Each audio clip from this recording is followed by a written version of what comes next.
Istana membeberkan kronologi dan kondisi 40 siswa SD di Sukoharjo yang disebut keracunan menu program makan bergizi gratis atau MBG.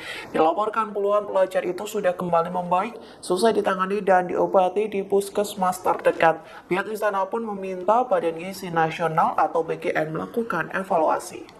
Dikutip dari tribunnews.com, hal itu disampaikan Kepala Kantor Komunikasi Kepresidenan Hasan Nasbi melalui keterangan tertulisnya pada Kamis 16 Januari yang menyebut 40 siswa itu mengalami pusing dan muntah. Kondisi itu terjadi selesai siswa makan ayam marinasi dari program MBG tersebut. Namun puluhan pelajar itu sudah dalam keadaan membaik selesai diobati di puskesmas terdekat.